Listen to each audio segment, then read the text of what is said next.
Hi, we're here today to talk about the CU Denver Decision Support Toolkit. I'm Dave Deffenbacher from Institutional Research. And I'm David Doig from the Budget Office. And our two offices together have collaborated along with a number of executive sponsors and other key users on the campus in a project that we call the Decision Support Toolkit. It's really a large business intelligence decision support platform really designed to get at the core data needs for everyday decision making, as well as longer term strategic planning and decision making for the institution.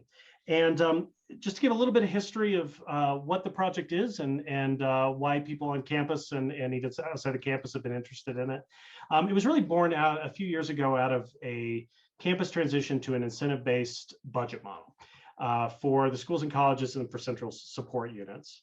And as that project evolved and as the budget model took form, we really realized that there were some significant needs both to pull together existing resources as well as to enhance resources around data-informed decision making.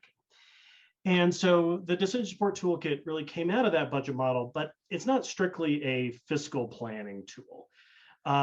Really, the fiscal health of the campus and fiscal decision making is much broader, involves a lot of academic and non-academic data about the institution.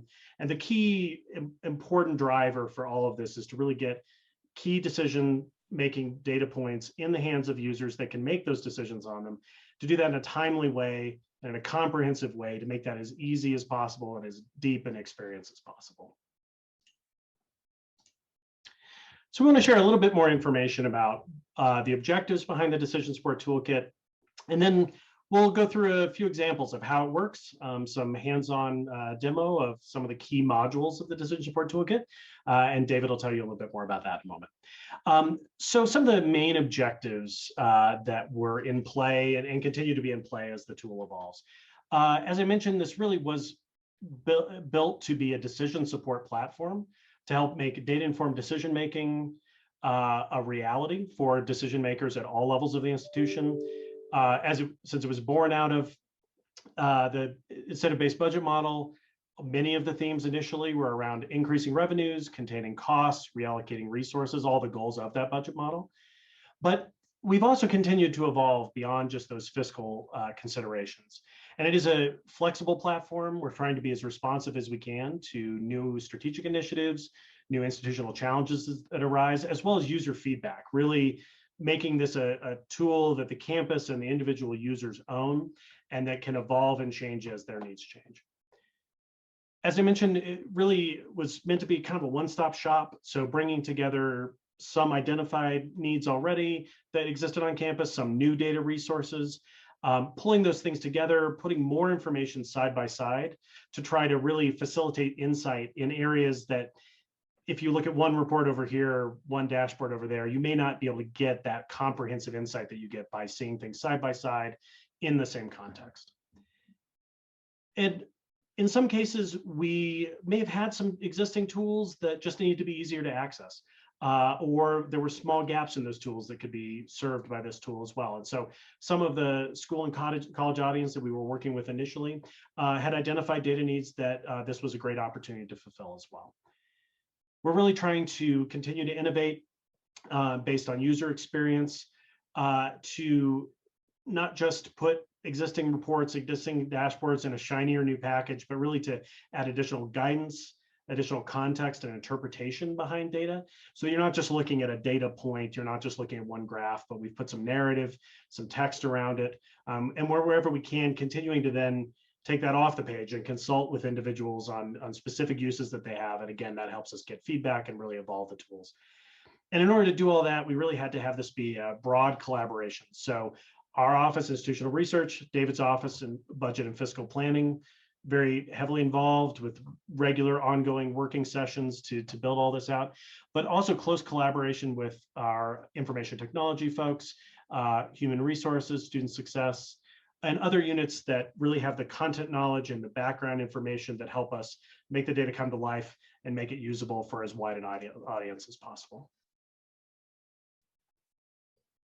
Thanks, Dave. So now we'd like to give you a quick demo of what is inside the toolkit. It all starts with our website. We've hosted our decision support toolkit on the institutional research webpage for users to use as a starting point for their analyses. It starts with a high-level introduction, gives users an idea of where to start and how to flow through the decision support toolkit.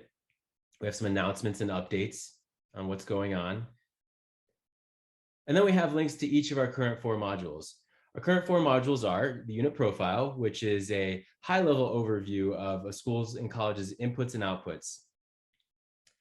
Then we have our program performance module. Here's where we start to dive into trends and comparisons across programs within our schools and colleges. Our course efficiencies module is all about the way we utilize our sections in our course offerings. And then the instruction insight module really starts to get down into instructional costs and outputs in your unit and how we leverage our instructional resources. Then moving down, we have our resources area, which is a lot of great information to help users guide themselves through each of our modules. We have PDF versions of our user guides, as well as some video walkthroughs. All right, our first module we'll be looking at is our unit profile. The unit profile, as I said, is a really high-level view of what's going on in all different areas of our schools and colleges. So the first chart shows us comparisons from the schools and colleges within our university. We have information on student headcount, credit hours, revenue from those credit hours, sections offered, faculty and staff headcount, and expenditures. Then we take a look at a lot of these metrics over time for a specific college that we have filtered on. We're looking at stats on students, courses, and faculty and staff. So now once we have a good idea of what's going on at a very high level, now we'll start to dig in a little bit deeper with our unit profile department detail page. The department detail is essentially all of those metrics again at a very high level, but now broken out by department. Moving down to the breakdown section, this is what sets the toolkit apart from a lot of other reporting initiatives that we've had in the past. Here's where we start to put some analysis to your data. This area allows us to look at 2 different metrics, usually one associated with an input and the other with an output, or one with a cost and one with a revenue, and allows us to see how they're trending. The first area, we see a department comparison for the 2 metrics selected. In this case, it's organized sections offered as in comparison to instructional credit hours. Now we get to see in our departments how each of those metrics compare at a department level. Things to look out for in this case would be areas that seem to have, for instance, higher section counts to credit hours, meaning supply and demand might not be aligning well. We also see those 2 metrics and the trend and how they're trending over time. Another great feature of the department, of the breakdown section is our interpretation area. So we see a literal interpretation of what we should be looking for when we're seeing those 2 metrics combined in each of these visualizations. After gaining some idea of now what to look out for and maybe starting to dig in deeper with some more granular information, this area starts breaking things down at the most granular level of this page. Now we're seeing stats on programs. We're seeing stats on subject level information. And then more information on revenue in terms of students and subjects within this particular unit. Thanks, David. So David really showed you a wide variety of data that it really is just the tip of the iceberg. As we mentioned, we have 4 main modules in this first iteration of the toolkit. This first project was really based around school and college data needs, although you can probably see the wide applicability, both for fiscal planning as well as other academic planning and programmatic work that schools, colleges, and the institution as a whole may need to do. And as we mentioned, this is really meant to be an evolving platform. So we've already made several changes within the 4 modules that are out there based on user feedback, based on additional initiatives that have been going on the campus. And we will continue to make changes to those, as well as building out additional modules as needs evolve.